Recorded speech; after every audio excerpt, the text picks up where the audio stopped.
What do you think आपके बारे में सबसे बड़ी मिसअंडरस्टैंडिंग क्या होगी? मतलब शायद ये कि मैं बहुत सीरियस टाइप का आदमी हूँ। नहीं हो?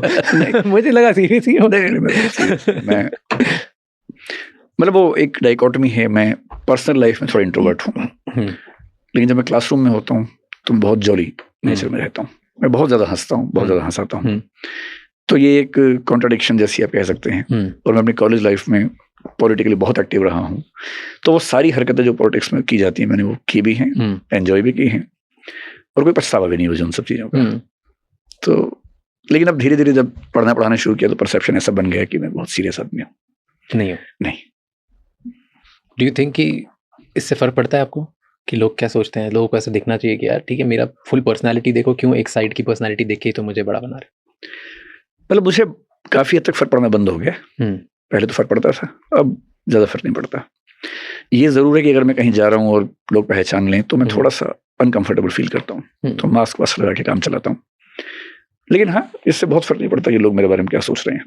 मैं कोशिश करता हूँ कि जैसा हूँ वैसा रहूँ, पर यह है कि मेरा परसेप्शन, मेरे बारे में जो परसेप्शन है वो काफ़ी अलग है जैसा मैं हूँ उससे। इतना परसेप्शन ठीक है कि मुझे पढ़ना लिखना बहुत पसंद है, मैं हर विषय पे चाहता हूँ कि खूब पढ़ूँ, वहाँ तक ठीक है। मैं पढ़ाता हूँ, पढ़ना लिखना पढ़ाना मेरा स्वधर्म है, ये ठीक है, यहाँ तक कोई दिक्कत नहीं है।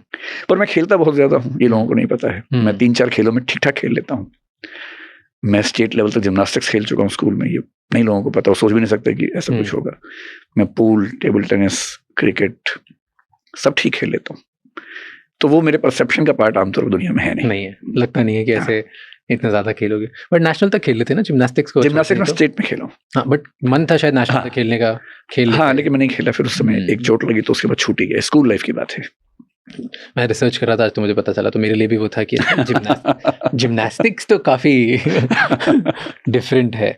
बट जब मैं आज रिसर्च करने के चक्कर में बहुत कमेंट्स भी पढ़ता हूँ लोगों के, कहीं ना कहीं से कुछ ना कुछ we try to collect, not कि मुझे सवाल बताओ कि वो आपके बारे में सोचते कैसा है, क्या है, राइट? एंड एक बहुत अच्छी बात बोलते हैं लोग, जो कमेंट्स में भी होता है, which is a positive side, हम नेगेटिव पे भी आएंगे, इज बहुत लोग बोलते हैं कि आइडियल मैन हो तो वो विकास सर जैसा हो। नहीं, झूठ बोलते हैं। जेन्युइनली पीपल टॉक अबाउट, क्योंकि शायद लोग thought process, teaching, business acumen, और अगर आप बोल रहे हो स्पोर्ट्स, या और फिर आप बोल रहे हो जॉलीनेस जो उनको दिखता है, वो सब मिक्स करके ही लोग बोलते हैं कि यार सब है इंसान में। नहीं तो यूजुअली लोग जो बहुत पढ़ाकू किस्म के हैं वो इतना स्पोर्ट्स में शायद ही होंगे, क्या वो इतने अच्छे बिजनेसमैन होंगे?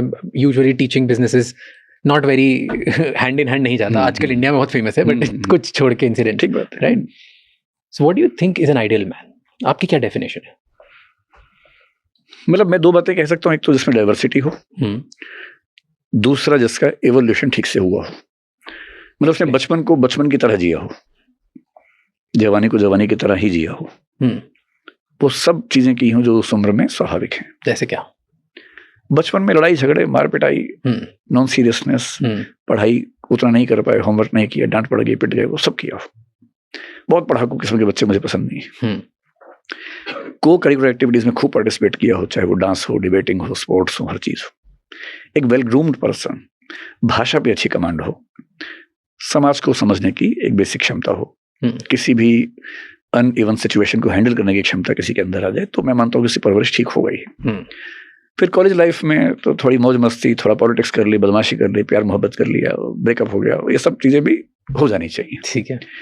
फिर जब वो करियर में आए तो एक भूख की मुझे अच्छा परफॉर्म करना है, और जिस भी क्षेत्र में काम करे उस क्षेत्र में शानदार काम करे। तो मुझे लगता है कि वो एक मुकम्मल इंसान है, और काम के पीछे इतना पागल नहीं होना कि अपनी हॉबीज को मार दे। कुछ हॉबीज बना के चले, कोई भी हो। जैसे मेरी हॉबी पढ़ना है, कविताएं पढ़ना, शेर व शायरी पढ़ना, याद करना, तो मैं आज भी ये काम करता रहता हूँ, जब मौका मिलता करता रहता हूँ। फिल्में देखना है, तो 2-4 या कम से कम 1-2 हॉबीज बनी रहें, और उनमें भी उसकी एक अच्छी कमांड हो। ऐसे ही नहीं कि बस हाँ शौक है तो है, कमांड हो उसमें भी। तो जो भी काम हो रहा है उसमें एक ईमानदारी दिखनी चाहिए, और अगर उसके रिश्ते भी मुकम्मल हैं दोस्तों के साथ, परिवार के साथ, तो उससे बेहतर क्या हो सकता है। तो ये तो आपने बता दिया कि ये सब किया हो। हाँ। जिसने मान लो किसी कारणवश, सर्कमस्टेंसेस की वजह से, अपनी सिचुएशन की वजह से, परिवार की वजह से छूट गई गाड़ी, आज वो ये पहली बार देख रहा है, वो हो सकता है इंसान आज 25 साल का हो जो चाह रहा है कि मैं घूम रहा हूँ और मेरी ज़िंदगी में अब मुझे राह पकड़नी। हो सकता है 40 ईयर का हो, 50 ईयर का, वो बोल रहा है कि मेरी गाड़ी पैशन वाली छूट गई, आज शायद मुझे बेटर बनना है। या हो सकता है वो इंसान हो जिसके पास सब है लेकिन वो व्यक्तिगत लेवल पे गुस्सा हो, मारता पीटता हो, बेकार हो। Somebody is watching it for the first time. Tell me 1 2 3 या 4 स्टेप्स जिससे लोग कहीं कैसे भी हों उससे एक आइडियल मैन बनने की तरफ जा सकते हैं। मतलब मैं तो कहूँगा कि आइडियल बनने के चक्कर में ना ही पड़े तो अच्छा है। Better man. आइडियल बनने के चक्कर में जिंदगी खराब हो जाती है। आप एक सहज इंसान बन जाए वो ज्यादा बेहतर है। आइडियल आमतौर पर दूसरों की निगाह में खुद को देख रहे होते हैं और हमेशा दूसरों की निगाह से खुद को देखना अपने आप में एक बहुत परेशानी की बात है। कंफर्टेबल ह्यूमन बीइंग होना ज्यादा बेहतर है।